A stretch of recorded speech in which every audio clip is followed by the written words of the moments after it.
In Part 1, The Importance of Food Safety, you'll find out how many Americans are affected by foodborne illness nationwide.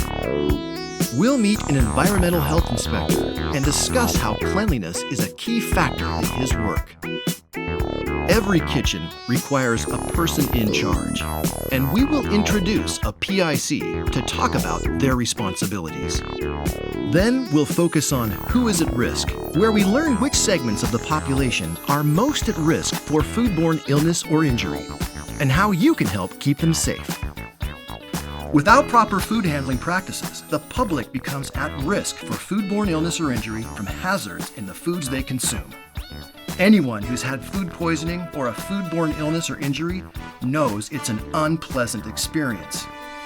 But with estimates that about 48 million Americans get sick, with 128,000 hospitalized, and over 3,000 deaths annually from unsafe food nationwide, it's important to remember that following food safety rules saves lives.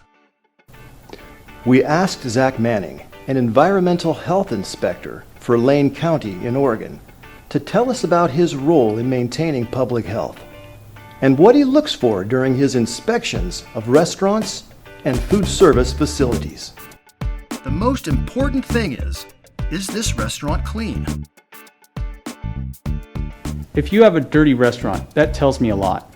That means there's miscommunication, the restaurant is unorganized, and there is a lack of effort being put forth. This all falls on the person in charge. Cleanliness is key to any restaurant and kitchen. A dirty, disorganized kitchen is less likely to be following good food safety practices.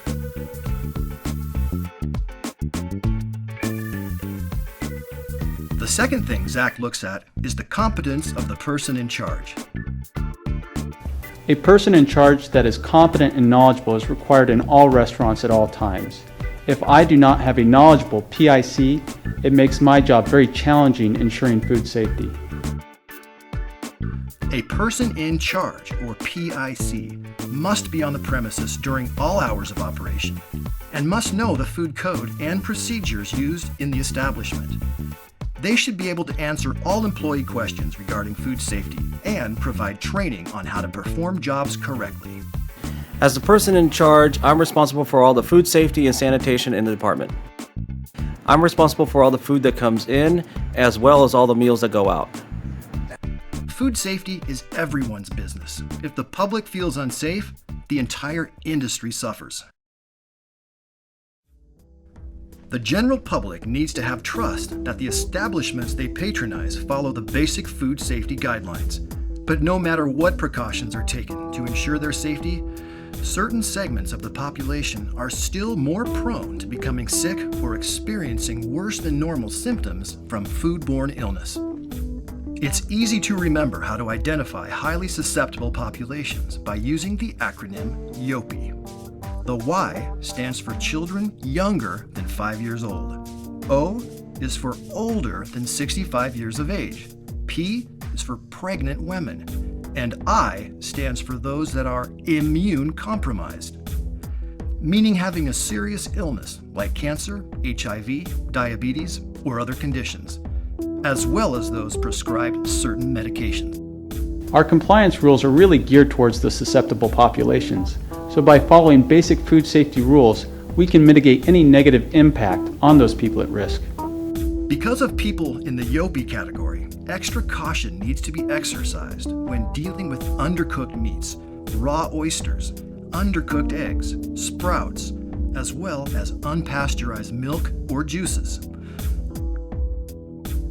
Before we move on to Part 2, let's recap some facts about the importance of food safety. In the U.S., there's an estimated 48 million cases of foodborne illness or injury, resulting in over 3,000 deaths annually. What is the most important factor in food safety? Cleanliness, according to our environmental health inspector, because an unclean restaurant or kitchen is often a sign of larger potential health hazards.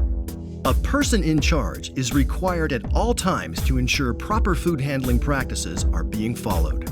We learned the acronym YOPI. That stands for young, old, pregnant, or immune compromised, and helps us remember the types of people who are most at risk for foodborne illness or injury.